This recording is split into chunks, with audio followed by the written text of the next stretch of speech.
Hello, good evening, everyone. And once again, welcome back to our GEG APAC Staying Connected 7.0 session. And here we are with our great presenter, Mr. Steve. So, let me talk about first what is GEG APAC. So, GEG APAC is a forum where people, educators from different parts of India as well as Asia, come and present their expertise with different tech tools and educational tools and various other things uh, to other educators. So basically, it's a platform where caring and sharing is done by the educators and for the educators. And this event, through every year, it happens twice in a year. And this is the seventh time when GEG APAC is having its session. And we, as GEG's Surat and Ghaziabad, are the host got an opportunity to be the host to present this session in English this time. And we have uh, various presenters from different parts of India, as well as from Japan, from Malaysia, and it was really having great session from morning. We have started our session right in the morning at 11 a.m. and still the session is on. So let me introduce myself. I am Ms. Panna Gandhi, the leader and founder of GEG Surat, a passionate educator since 30 years into teaching profession and a Google certified trainer, a Wakelet certified educator, Wakelet community member, Mode certified educator, Mode ambassador, SDG warrior, KME certified educator, and many more. So this was all about me, and yes, being an English educator and an HOD and a vice principal, I have a great experience throughout my 30 years of teaching, and it was since the pandemic. It was really great to be connected with different people, and this is how I got connected with my co-partner, the founder and leader of GG Ghaziabad. So over to you, Muktaman. Please introduce yourself. Thank you, Panna ma'am. Hello, everyone. Good evening. Yes, very true. We are having sessions full of energy, enthusiasm, and learning. Yes, since morning, and it will continue tomorrow also. I am Mukta Sablok, founder and leader of GEG Ghaziabad. I'm a Google certified trainer, and by profession, I am PGT Computer Science. So I'm teaching computer science since past 20 years. So technology is my way of learning, and yes, I am every day exploring new things, and we are here to share your expertise with us. So I welcome Mr. Steve, who has joined us from Japan, and thanks a lot for accepting our invitation. And over to you, Miss Sumedha. Thank you very much Thank for you. invite. Sorry. Mhm. Yeah, no, thank you so much. I am Sumedha Sodi and I am the co-leader of GG Ghaziabad, and I welcome our resource person for the day, Mr. Steve, and eagerly looking forward to a great learning experience. Since morning we were eagerly waiting for this learning session because it is a new tool even for all the leaders who are present here. An application of chat GPT with a Google Docs drop down. Very, very interesting and engaging topic indeed. So, welcome, Steve, sir. Without any ado, I would like to hand over this virtual stage to you for taking the session forward. Thank you very much. I had a bit of excitement just as I was going to log on. I've been accessing the internet all day. I'm at our house in a small village near Matsumoto, Japan. And suddenly, 10 minutes before our session was going to start, I could not connect. It said error, cannot connect. So I am connecting over my phone, and we will see what that does to my charges. But it shouldn't be too bad. I'm going to share my Google Drive. I'm going to share my entire screen. I think it's going to be easier. Yep. Okay, and So, there we go. welcome, Steve, and we are really people along with the audience. We are looking forward for your session. We'll be at the backstage, so the data is not share too much. Okay.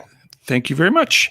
Um, yeah, I think the expertise of the people who are attending is probably greater than mine. Chatbot is new to everyone, but some of you sound like you have a lot more experience with technology than I do. The name of my presentation is Openai, Opening Eyes, application of ChatGPT with the Google Docs Dropdowns-Based CLOZE activity.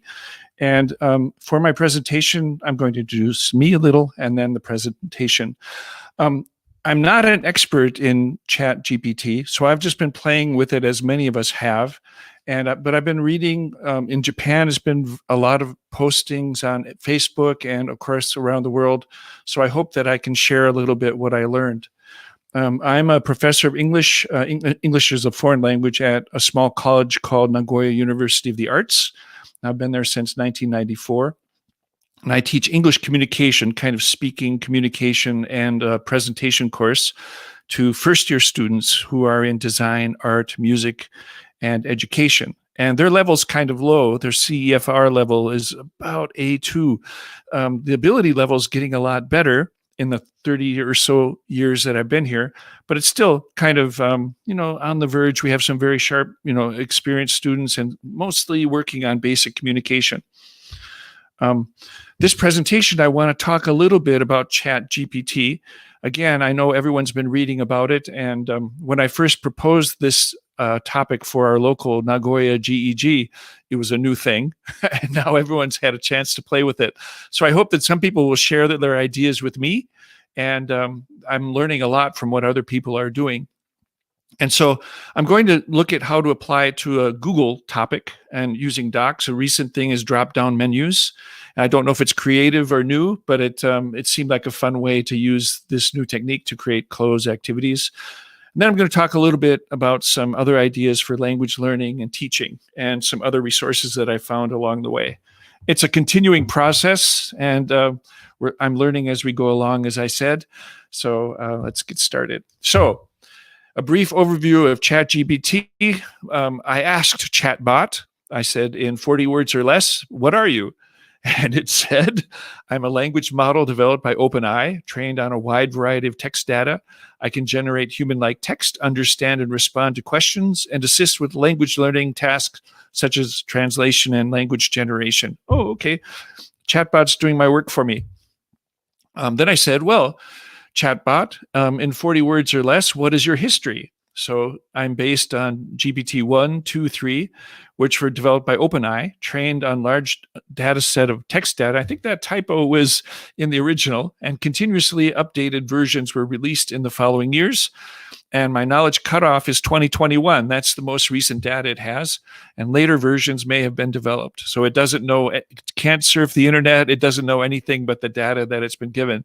And that's kind of important, at least as long as we're using the current version of GPT, what it can do and what it can't do. So, but prompt to chatbot, what does GPT stand for? Because I'm curious, and I could do a Google search, but I asked chatbot. GPT stands for Generative Pre-Training Transformer, which sounds very big. It's a type of language model developed by OpenAI that uses deep learning techniques to generate human-like tests. Well, I only gave it 40 words, so I guess that's all it had, and who knows, maybe that's the level that I would understand. But so here I was. People are saying that they're using ChatGPT to create lesson plans and outlines and essays and even songs and poetry in the style of. So I said to Chatbot, please write a 45-minute presentation outline on using ChatGPT. I already had kind of my plan and what I wanted to say, but let's see what Chatbot says. So I added the things that I thought I wanted to say. So English language teaching in Japan and India, which I know I'm very sorry, very little about. But specifically for ESL and EFL teachers, including the context of a small arts college in Nagoya, Japan, with CEFR A2 level students and classes to encourage fluency. And so I want to outline the process of creating a new dialogue using ChatGPT, my topic today, a textbook unit, and closed exercise with Google Docs, and share other ways GPT can be used for fluency building in this context. So highlighting features that may be of interest to English teachers in India. I didn't get much help from ChatGPT on what Indian teachers or teachers in India might be interested in, but it's limited by the text data that it has access to. So here's what ChatGPT said. So eight titles, 8 sections: introduction, typical presentation, overview, like I said, Chat GPT for dialogue creation, close exercises, kind of the things that I said. And I just wanted to show you, I have a link here and I'm using up my minutes, but we'll see how this works. It's much faster. We'll see how this works for me. There we go. So this is the outline that it gave me. Just a second for it to catch up. Again, I'm using a phone, so the access is even slower than usual. So you can see kind of the subcategories, the kinds of things that you might think even without looking anything up on the internet. So introduce yourself, my college, overview of GPT. Again, I'm sorry, this is a little choppy. How it works. I can't explain what GPT is more than I just did and how it works. But I'm going to show some tasks looking at 2B. I'm going to show some tasks that it can perform for us for language generation. And oops, I don't need the synonym checker. Dialogue creation. I'm going to talk about the docs and close exercise creation. So, and then some additional uses. I had some other ideas that I've been thinking about as I've been going along. The concerns has been a big thing. And I don't talk about it too much in this presentation, but immediately teachers were saying, oh no, they won't need teachers anymore. The students can look everything up. They don't need to learn anything, which as language teachers generally know, that language isn't just talking, it's understanding other cultures, and it's critical thinking, and it's communication, and it's pragmatics, which ChatGPT is terrible at, and it's understanding the other person's ideas and listening. And so I think I like technology, and as I think many of the listeners do. So I'm not worried about it. I'm kind of excited about the future. And so the future of ChatGPT, I don't know. I'm going to talk about that in just a moment, about the big changes that are coming in the next couple months, I guess. So here's an overview of GPT. It first started in 2015. Elon Musk, a famous name that we've all heard recently, was one of the co-founders. They got $1 billion from Microsoft, which helped them develop GPT-3 and the DALL-E image generator. I apologize for my sense of humor. On the right-hand side, you can see a hippo in a crate because someone was talking on a humor list about a hypocrite. And so hypocrite. I apologize. I can't help it. It's an illness.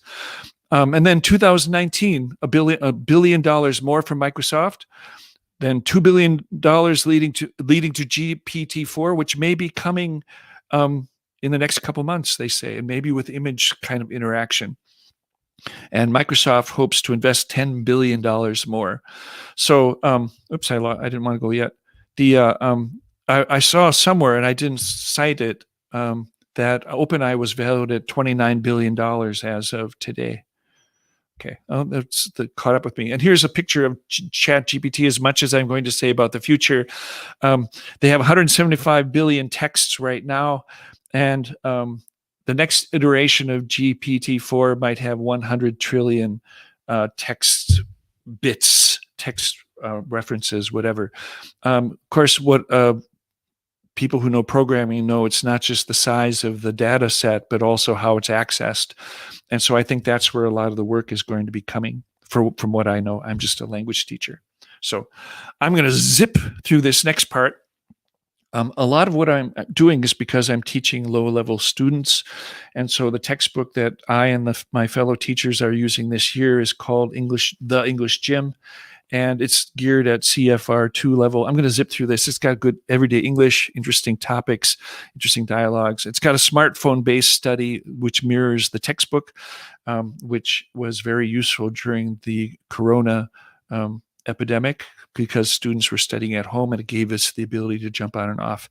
Good student support, good teacher support. And I'm mentioning this mainly not for PR, but because I'm using so much of this in my presentation, and I want to give a nod to the presenter. to the publisher. And so the first 3 units are available free online. So I figure I'm not using everything in this, but it's available to anyone who wants to look at it. The link is here. I'm going to upload the at the end of the presentation. There's the last page. There's a QR code. You can access this slide deck, and also I uploaded a link that I think the moderators have access to, or I can upload at the very end. But anyway, units 1, 2, and 3 are completely available, which means the first 3 weeks the teacher doesn't have to worry about students not having the book. And this is where the interaction that I'm doing in my text today comes. I'm going to use unit 3, which is the students learn a few vocabulary words, and they have a CLOZE activity, 10 questions. And these 10 questions on the lower left-hand side are the questions that they use for the interview between a native speaker and of English and a native speaker of Japanese. And then they have some useful vocabulary and some questions on the right, also CLOZE, that activity that's different from the listening task, from the interview task. So what I did was, and here's a sample dialogue. So good morning, Yuna. Good morning, William. What's up? And then, there are a lot of things. Number 1, do you live around here? Number 2, what's your neighborhood like? Okay. And so it's good listening. It's all available online. Students can listen as much as they want. But I wanted to play a little bit with it and see, could chatbot create a interesting dialogue based on the vocabulary that I could use for follow-up study, right? So the students have the textbook, the transcripts in the back of the book, they can peek. There are all sorts of tricks, but can I create something new to them that they haven't seen before? So I said to ChatGPT, using the vocabulary below, please write a short conversation using simple English between Shigeru, a Japanese man, I had man in the original, and Jolene, an American college student, both studying at a Japanese university in Osaka, about dating. And this is from the 2021 version of the textbook. Okay, and so it did. It's going to take a second for my phone to catch up. Shigeru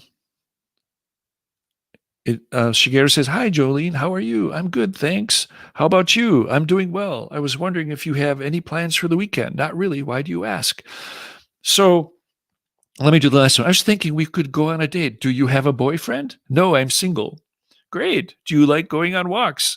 So some people have said, and it's true, that the language is not natural. It's a little bit stilted. So pragmatically speaking, I think if they are talking about, you might say, are you seeing anyone in English? Or, you wouldn't be so direct, I think, usually. On the right-hand side, if you read through this later, you'll see the text is getting really, really dense.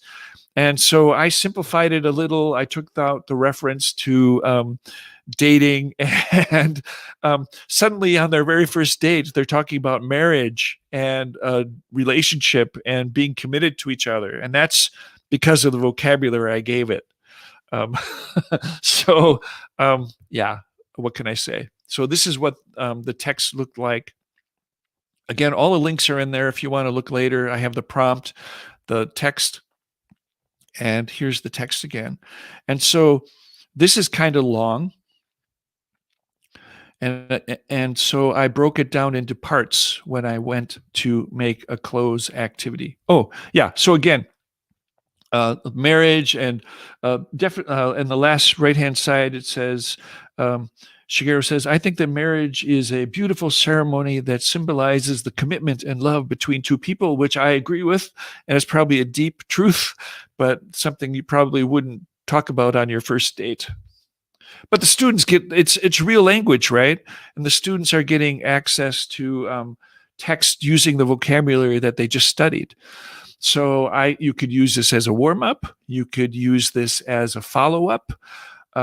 You could run it through again and give it a different topic using the vocabulary. There's so many different things. And it's iterative, meaning that as I was doing this, like I said, it looks a lot neater, this final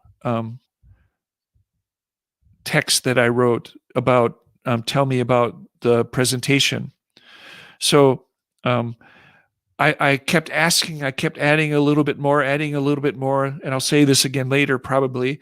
And the Chat GPT is very patient. And you add a little bit more, and finally I said, please rewrite this so it's coherent. So it looks a lot nicer and more organized than it was originally. So the nice thing is you can think things through and add more details. And you can imagine a student doing that too, adding a little more detail, adding some more ideas, talking about it, building a conversation. Okay, I'm zipping through now to my session again. And so, oops, not so fast. So here's the text. Again, it was very long, and I'll show you an example of a Google Doc. Some of you already have used of course, have used Google Docs, Google Trainers. You have used Google Docs, and you've used Google Dropdowns.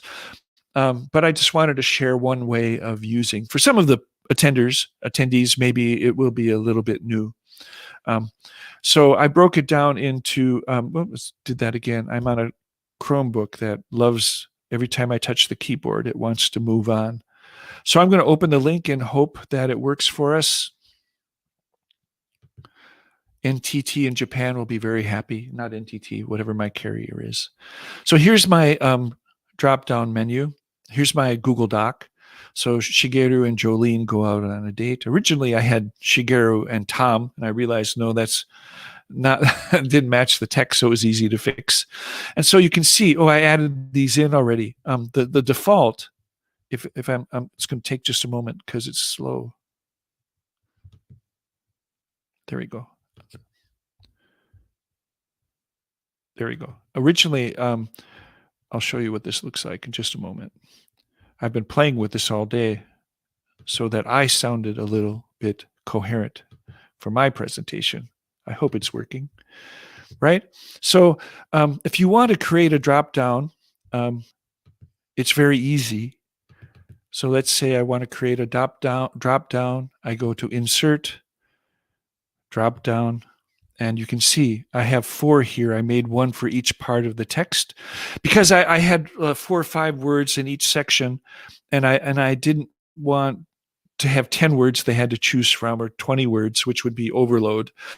So I just did 5 sections, and that way I could do them in different parts.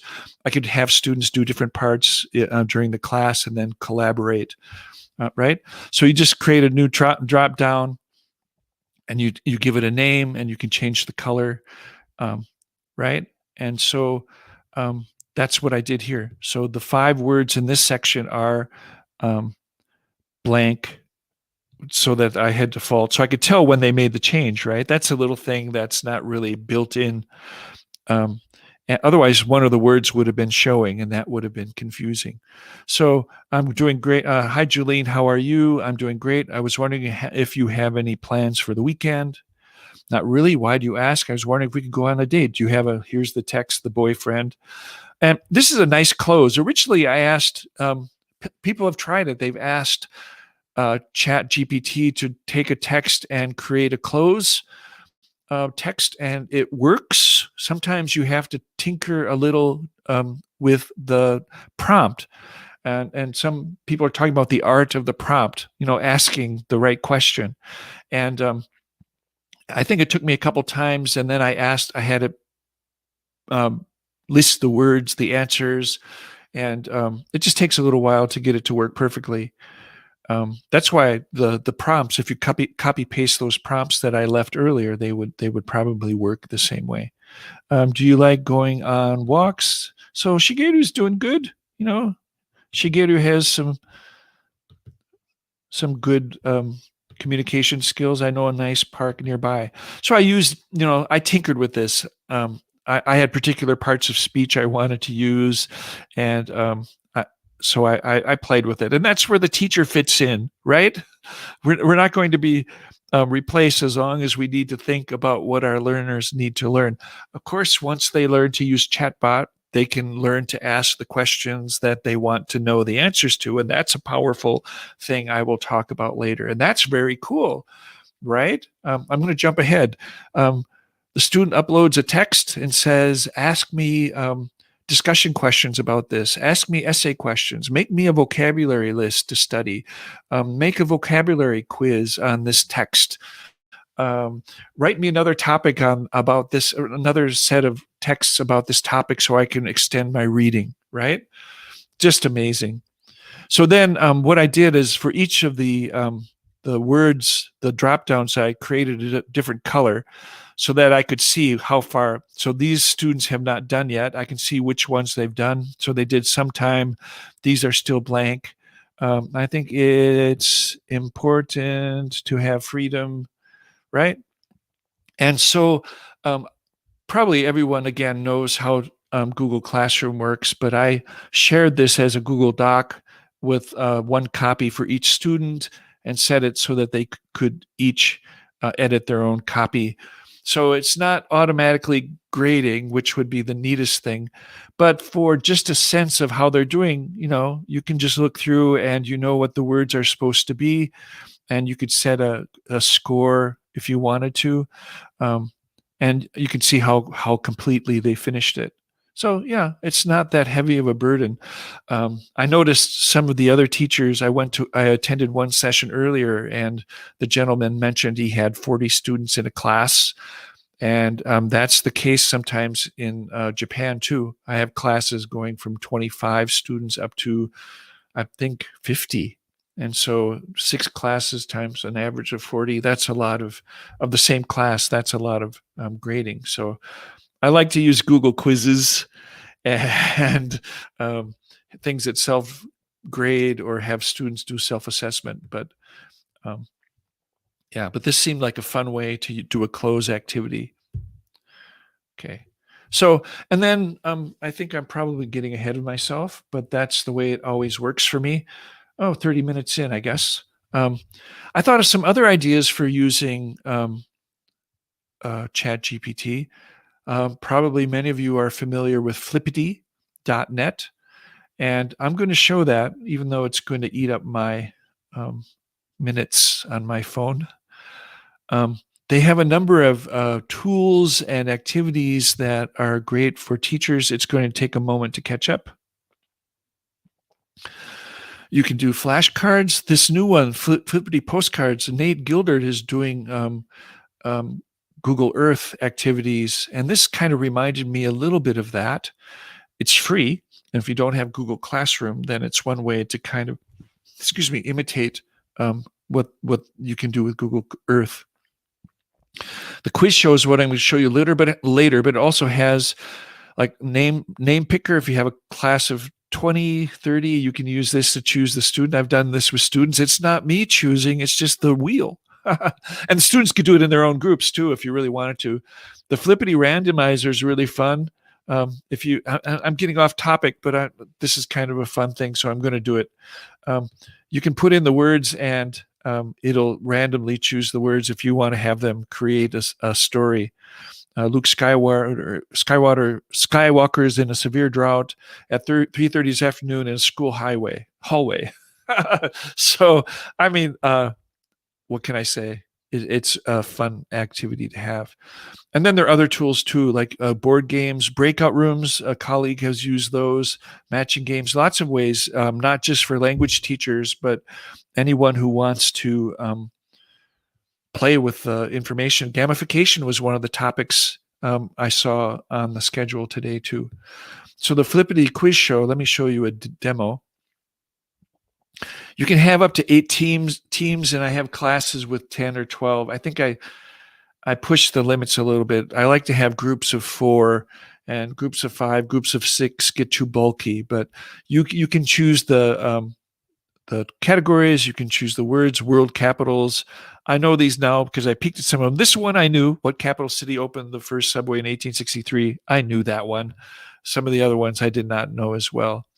But what I did was I had students based on the reading from the textbook we're using. These were not my students at my university, but students at a national university who are closer to B1 level. So very high vocabulary, 4,000, 5,000 words, some of them, word families. So they can do a lot more. And so I had them read the text and in groups. Individually, I had them do a Google form and write questions to ask others. Then I had them get into groups and help edit and think about the categories. And they uploaded it in a Google form with the question and the answer and the category. And then I asked GPT, because I had 40 students with 3 questions each with all sorts of different categories. So I asked ChatGPT to summarize the categories and select 5. I'll show you. It's kind of fun. I had it go even further than that, but I wanted to say to the students, these are the 5 categories we're going to use. And so a lot of these little things, I could have done it. I could have pulled out 5. But chatbot can go through all the data and do a little bit of cogitation and do things based on what we say. And then I had them write the questions into the quiz sheet that you need to do in it's a special format for Flippity quizzes. A little bit of a learning curve, but not too bad. And then I told them the quiz would be given to students I have 2 classes at this university. So the other students are going to take this quiz. And so this is what the form looks like for the Flippity quiz, and these are the questions and the word points. This will take a second to catch up. And so I put in the potpourri because I couldn't think. I only had 5 categories that I asked ChatGPT. I could have gone back and asked for more. And it's a fun game. And they buzz in. You can have buzzers or here or random choose a group to answer the question. And you can have true false. You can have images. You can have all sorts of things, and not related to ChatGPT particularly, except that it made it easier to generate. Okay, so here's the game I played with Flippity. I had all these questions from 40 students, 3 each. And my prompt to ChatGPT was, this data is a collection of questions and answers about a reading. Make 6 categories of quiz game questions and answers at each of 5 levels from 100 points easiest to 500 most difficult using the data below. Sort the questions and answers by category and give the points for each question. This took me a long time to get it to work the way I wanted it to, because ChatGPT, it remembers what it did before, and sometimes you just need to zero it out and start over, because it remembers and thinks you're asking about something that you already asked, and it's trying to make connections that you really don't want it to anymore. But here's the sample. A disaster was one of the categories. 100 points. What is a tsunami? 200 points. Why is a tsunami scary? 300 points. How many people were killed in tsunami? Spelling varies in Japanese. It could be T or TS for the same sound. These are not language errors, but different students. And how many people were lost? This is I could see why the chatbot chose these points, because it's getting more and more complicated. But I don't know. As a teacher, I might go in and decide to tinker with that a little. And so then this is the sample, the quiz from the 5 categories. And some of these I think I would have to go in and fix. If I might use these for an actual quiz for the students to take.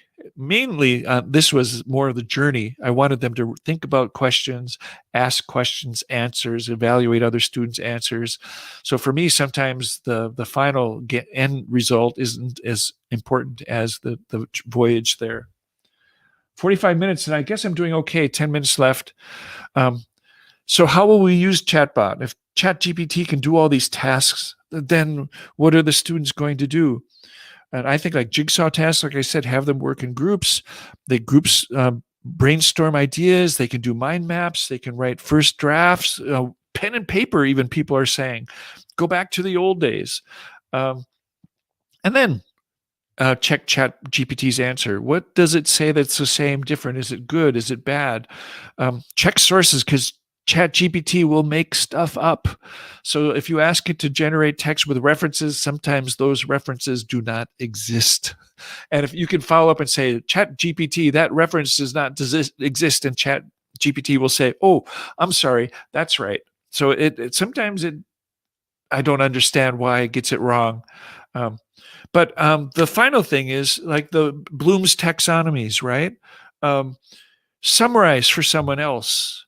Have a debate, answer questions, have ChatGPT generate new questions that they need to answer without looking at the computer based on what they learned. There's so many ways that you can get them to think. And I think ChatGPT is just going to help us think about new ways. Like the computer, they said the computers are going to take the place of teachers. Yeah, that didn't happen.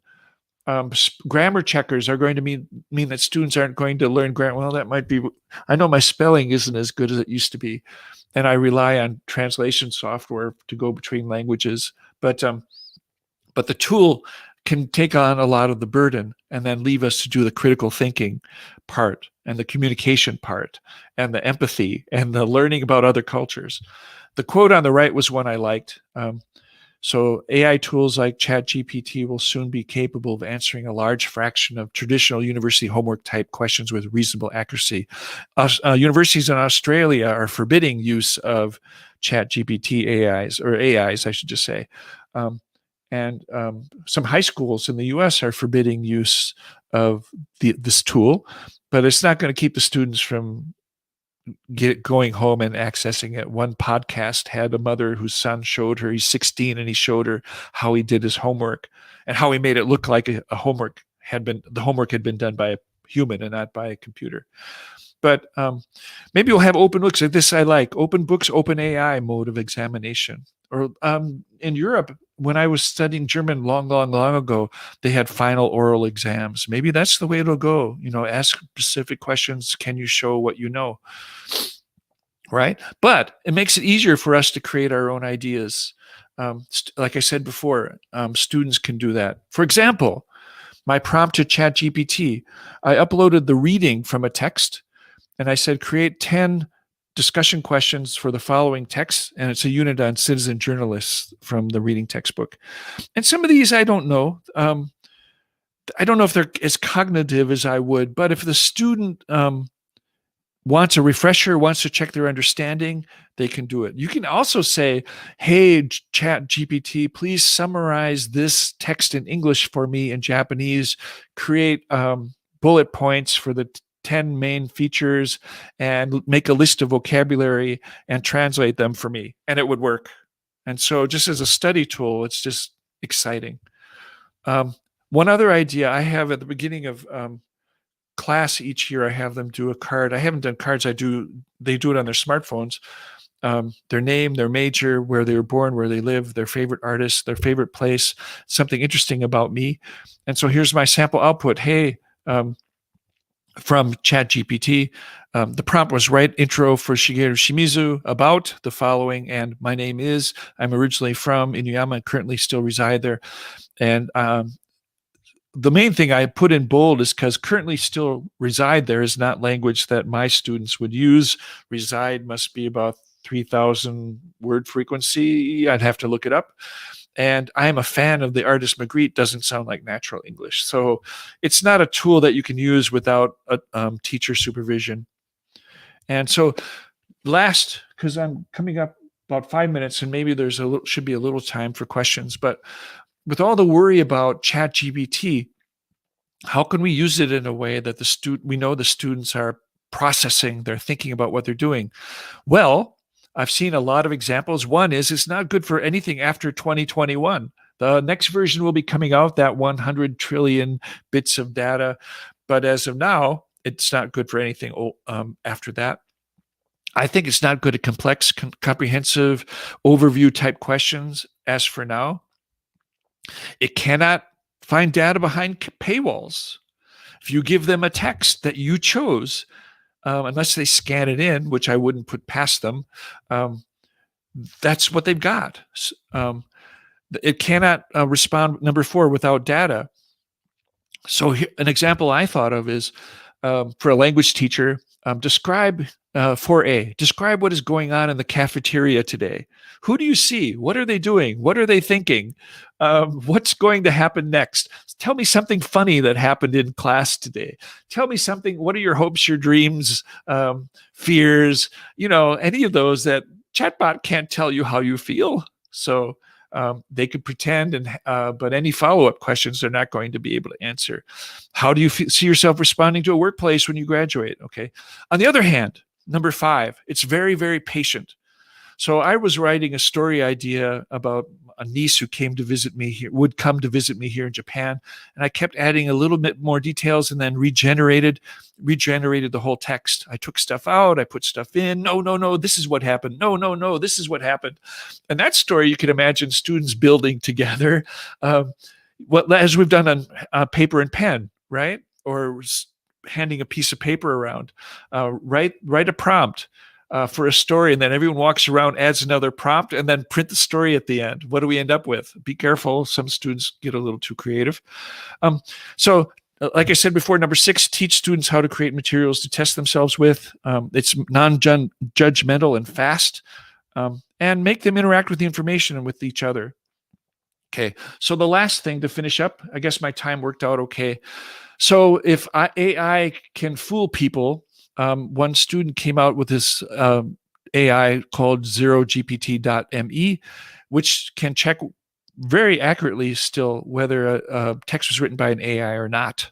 It's passed on everything that I put in. Some people have said they found little ways to trick, but for every time they develop, like GPT-4 is going to be harder to tell, and someone will create a new AI to test.